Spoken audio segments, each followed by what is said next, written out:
जय श्री गणेश दोस्तों। हमारी आज की कहानी का नाम है निर्णय। कहानी अच्छी लगे तो प्लीज चैनल को सब्सक्राइब कर लीजिएगा। अब शुरू करते हैं कहानी। क्या हुआ बेटा, चलना अंदर। राखी के पैर घर की देहरी के बाहर ठिठक गए तो उसकी माँ मालाजी ने उसके हाथ को कस के पकड़ लिया और बोली, चल बेटा, तू किसी बात की फिक्र मत कर। तेरी माँ तेरे साथ है। सबके सवालों का जवाब मैं दूंगी।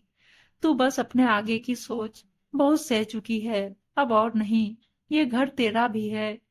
माँ के दृढ़ विश्वास को देखकर राखी में भी हिम्मत आ गई और उसने अपनी मायके की दहलीज पर पैर रख दिया।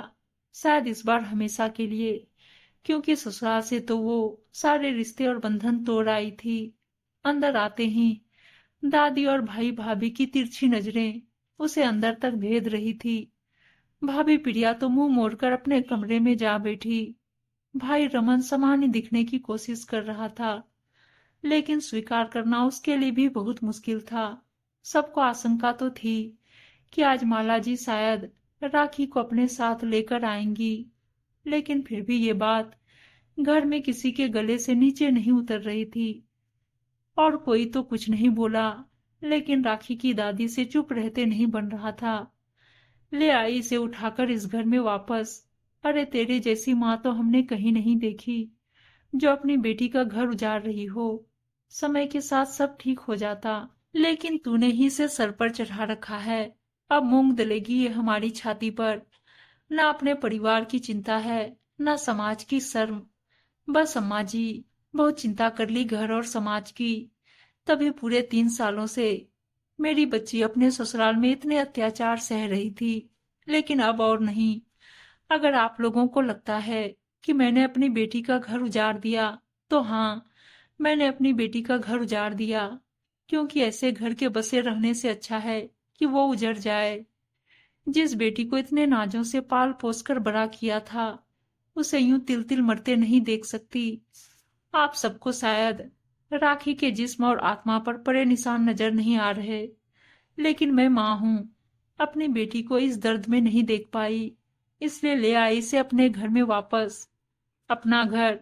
अरे शादी के बाद ससुराल ही लड़की का घर होता है। कहा था हमने, बातचीत से मामला सुलझा लेते हैं, लेकिन तू तो सीधे थाना पुलिस करने लगी। अम्मा जी, कुत्ते की पूंछ कभी सीधी नहीं होती। क्या करती मैं? अपनी बेटी को जिंदा लाश की तरह जीते देखती, या उसकी लाश देखने का इंतजार। दोनों सास बहू की बहस सुनकर राखी बहुत आहत थी।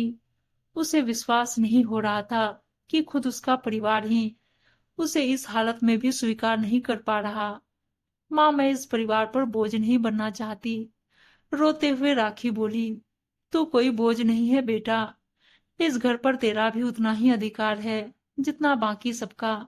और हाँ, यदि किसी को राखी के यहाँ रहने से दिक्कत है, तो ये उसकी समस्या है, राखी की नहीं। याद रखो, इसके पिता की संपत्ति पर बेटी का भी आधा अधिकार है, और ये मेरा आखिरी फैसला है कि राखी अब इसी घर में रहेगी, अपने घर में रहेगी।